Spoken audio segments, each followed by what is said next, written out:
ನಮಸ್ಕಾರ friends. Welcome back to our YouTube channel. ನಾನು ನಿಮ್ಮ ಕನ್ನಡತಿ ಲಾಗ್ಸ್.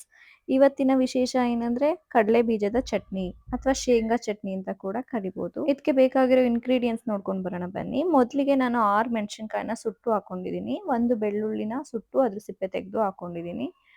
ಅಂಡ್ ಕಡಲೆ ಬೀಜನ 3 ಟೇಬಲ್ ಸ್ಪೂನ್ ಹಾಕೊಂಡಿದ್ದೀನಿ. ಇದು ಒಬ್ರಿಗಷ್ಟೇ ನಾನು ಮಾಡ್ಕೋತಾ ಇರೋದು ಚಟ್ನಿ.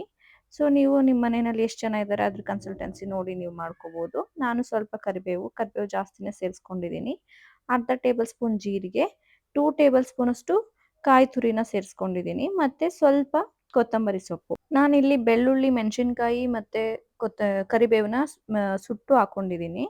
ಮತ್ತೆ 1 ಟೇಬಲ್ ಸ್ಪೂನ್ ಅಷ್ಟು ಉರಿಗಡಲೆ, 2 ಗೋಡಂಬಿ ಮತ್ತೆ ಒಂದು ಸ್ವಲ್ಪ ಹುಣಸೆ ಹಣ್ಣನ್ನು ಸೇರಿಸಿ ರುಚಿಗೆ ಎಷ್ಟು ಬೇಕಷ್ಟು ಉಪ್ಪನ್ನ ಆ್ಯಡ್ ಮಾಡಿಕೊಂಡು ಸ್ವಲ್ಪ ನೀರನ್ನು ಸೇರಿಸಿ ನಾನು ಇದನ್ನ ರುಬ್ಕೊಂಡು ಬರ್ತೀನಿ. ಅಲ್ಲಿಗೆ ಶೇಂಗಾ ಚಟ್ನಿ ರೆಡಿ ಆಯಿತು. ಸೊ ಇದನ್ನ ನೀವು ಮನೆಯಲ್ಲಿ ಇಡ್ಲಿ, ದೋಸೆ, ರೈಸ್ಗೂ ಕೂಡ ಹಾಕೊಂಡು ತಿನ್ಬೋದು ತುಪ್ಪದ ಜೊತೆ. ತುಂಬ ಟೇಸ್ಟಿಯಾಗಿರುತ್ತೆ.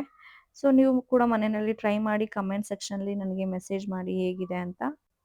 ಇನ್ನು ಹೆಚ್ಚಿನ ರೆಸಿಪಿಗಳಿಗಾಗಿ ನನ್ನ ಚಾನಲ್ನ ಸಬ್ಸ್ಕ್ರೈಬ್ ಮಾಡಿ.